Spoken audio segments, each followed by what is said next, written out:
జగన్మోహన్ రెడ్డి గారు అట్లా మాట్లాడి ఆయన సంతృప్తి పడటం ఆయనకి బాగా ఇష్టం అండి. ఎందుకంటే ఆయన చంద్రబాబు నాయుడు గారితో పోటీ పడలేరు, ఆయన చేసే అభివృద్ధితో పోటీ పడలేరు, ఆయన తీసుకొచ్చే పెట్టుబడులతో పోటీ పడలేరు. ఎందుకంటే ఏదో ఒకటి చెప్పుకొని చెప్పి చంద్రబాబు నాయుడు గారిని ఎగతాళి చేస్తూ ఉంటాడు. ఆయనకి అదే నైజం.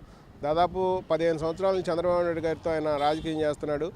ఏ రోజు కూడా చంద్రబాబు నాయుడు గారు మాట్లాడినట్టు హుందాగా మాట్లాడతాం జగన్మోహన్ రెడ్డి గారి చేత కాదు.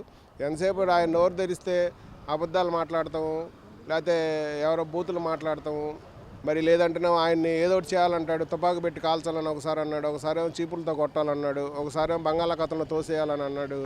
మేము ఇట్లా మాట్లాడే మనిషి అయితే రాజకీయాల్లో ఉండటానికి అనర్హుడండి. వ్యక్తిగతంగా ఏమి మాట్లాడకూడదు రాజకీయాల్లోకి వచ్చినప్పుడు. అంటే ఈరోజు చంద్రబాబు నాయుడు రాష్ట్రానికి రాజధాని లేకుండా చేయడానికే ప్రయత్నం చేస్తూ ఉన్నాడని చెప్పేసి మాట్లాడుతున్నారు. ఇది ఎంతవరకు వస్తుంది? అసలు ఇప్పుడు పార్లమెంట్లో మొన్న అమరావతిని ఏకైక రాజధాని కానీ బిల్లు పెట్టి పాస్ చేయించిందే చంద్రబాబు నాయుడు గారండి. చంద్రబాబు నాయుడు గారు చేసిన పనులన్నీ కూడా ఆయనకి ఒప్పుకోవడం ఇష్టం లేదండి. అందుకని చెప్పి ఏదో ఒకటి కథలతో ఉంటాడు. రాష్ట్రానికి రాజధాని లేకుండా చేయాలనుకున్నదే జగన్మోహన్ రెడ్డి.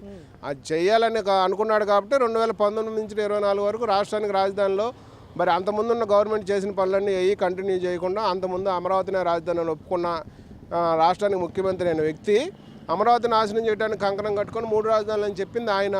రాష్ట్రానికి రాజధాని లేకుండా ఇప్పటికి కూడా ఆయన ఏమంటాడంటే మళ్ళీ అమరావతి ఇప్పుడు పార్లమెంట్లో చట్టం అయిన తర్వాత కూడా మళ్ళీ వేరే పేరు ఏదో తీసుకొచ్చాడు. అసలు ఆయనకు వేరే పేరు తీసుకొస్తానికి అవకాశం ఎక్కడుందండి? అసలు ఇప్పుడు అక్కడ భూమి ఎక్కడుంది? భూమి ఎవరు ఇస్తున్నారు నీకు? రాష్ట్రానికి రాజధాని కట్టాలంటే భూమి కావాలా? మరి హైవే రోడ్డు మీద భూములు ఇస్తారేంటి నీకు? నువ్వేదో ప్రణాళిక లేకుండా ఏదో పేరు చెప్పేసేసి రాష్ట్ర ప్రజలందరినీ గందరగోళపరచడం కాకపోతే కానీ నీకు అసలు రాష్ట్రానికి రాజధాని మీద ప్రేమ లేదు, రాష్ట్రంలో ప్రజల మీద ప్రేమ లేదు, అసలు నీకు రాజకీయాల మీదే ప్రేమ లేదండి. ఏంటో తండ్రి పేరుని అడ్డం పెట్టుకొని ఒక ఛాన్స్ అన్నావు, వచ్చావు, అయిపోయింది. మళ్ళీ భవిష్యత్తులో నీ పరిపాలన చూసిన తర్వాత మళ్ళీ ఇంకో ఛాన్స్ ఇస్తారైతే మేమైతే అనుకోవట్లేదు. అంటే ఇక్కడ జగన్మోహన్ రెడ్డి చెప్తున్న అంశం ఏంటంటే అమరావతిని కేవలం తన స్కాముల కోసం, తన కమిషన్ల కోసం, తన బినామీల కోసం మాత్రమే రాజధానిగా ముందుకు తీసుకెళ్తా ఉన్నాడు తప్ప ఇక్కడ ఎక్కడ డెవలప్మెంట్ చేయాలని కానీ ప్రజలకు ఒక రాజధాని ఇవ్వాలనే ఆలోచన మాత్రం లేదు అని చెప్పేసి మాట్లాడుతున్నాడు ఆయన. ఏదైనా ఒకటి కట్టాలంటే అది చిన్న మొలక నుంచి వస్తుందండి. ఒక మొక్క మానయి దాని యొక్క ఫలసాయాలు అందాలంటే కనీసం 5 నుంచి 10 సంవత్సరాలు కావాలి మినిమం, తక్కువగా. అట్లాంటిది నువ్వు గత 5 సంవత్సరాలు 2014 నుంచి 19 దాకా అమరావతి మీద కేసులు వేసి ఆయనకి లభించిన టైం చాలా తక్కువ. 18 నుంచి 19 దాకా ఒక సంవత్సరం జరిగింది. ఆ సంవత్సరంలో గ్రీన్ ట్రిబ్యునల్లో మీరే కేసులు వేసి మీ పార్టీ వాళ్ళ చేత కేసులు వేసి ఇక్కడ అమరావతిని కట్టకూడదని చెప్తే గ్రీన్ ట్రిబ్యునల్ ఇక్కడ పరిశీలించి 100 సంవత్సరాల చరిత్ర తీసి ఇక్కడ అమరావతిలో నీరు లేదు, ఇక్కడ ఏమీ వరదలు రావని చెప్పి ప్రయత్నించి కట్టుకోమని పర్మిషన్ ఇచ్చారు. ఆ సంవత్సరంలోనే బోళ్ళంత అభివృద్ధి జరిగింది. మీరు అమరావతిని రాజధానిగా కంటిన్యూ చేస్తాం 2019 ఎలక్షన్లో వచ్చి నేను ఇక్కడ ఇల్లు కట్టుకుంటున్నానని చెప్పి మీరు ఎలక్షన్లో గెలిచారు, అయిపోయింది.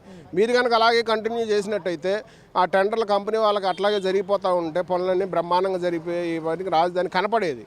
రాజధాని అనేది ఒక రూపు వచ్చేసేది. మీకు కూడా రాజధానిలో ఒక 10 పేజీలు జగన్మోహన్ రెడ్డి గారు అభివృద్ధి చేశారు, గతంలో చంద్రబాబు నాయుడు చేశారు, ఇప్పుడు వచ్చిన ముఖ్యమంత్రి ఇట్లా చేశాడని మీకు చెప్పుకోవడానికి అవకాశం వచ్చింది.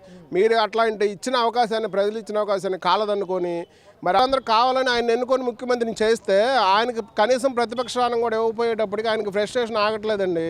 ప్రజలందరూ కూడా నాకు కనీసం 11 స్థానాలు ఇచ్చారేంటి, నాకు 151 స్థానాలు నేను అధికారంలో ఉంటే మళ్ళీ ఎలక్షన్లు వచ్చిన తర్వాత 11 స్థానాలు నాకు ఎందుకు ఇచ్చారని ఆయన ఆత్మవిమర్శ చేసుకోకుండా నేను ఎలాంటి తప్పులు చేశానో అవన్నీ సరి చేసుకుని మళ్ళీ ఎలక్షన్లకు వెళ్దామని చెప్పి ఆయన అనుకోకుండా ఎంతసేపు చంద్రబాబు నాయుడు గారిని తిట్టడం, ఆయన లేకపోతే అంటాడు. ఆయన లేకుండా ఎక్కడికి పోతాడు? ఆయన భగవంతుడు ఇచ్చిన ఆయుష్ ప్రకారం మా ఆంధ్ర ఆయుష్ పోసుకొని కూడా, ఎందుకంటే ఆయన రాష్ట్రానికి మంచి చేస్తున్నాడు. మేము అలాంటి ముఖ్యమంత్రి ఉండాలని కోరుకుంటున్నాం. రాష్ట్రంలో ఉన్న ప్రజలందరూ కోరుకోబట్టే 164 సీట్లు కూటమి ప్రభుత్వానికి వచ్చినాయి.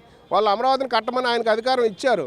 అధికారం ఇస్తే నువ్వేం మాట్లాడుతున్నావు? ఎంతసేపుకి అమరావతి మీద విషం చెమ్మడానికి ఉపయోగపడుతుంది కానీ నీకు భవిష్యత్తులో కనీసం ఆ 11 సీట్లు కూడా రావు. నువ్వు రేపొద్దున పులివెందులో కూడా గెలుస్తావో లేదో మాకైతే నమ్మకం లేదు.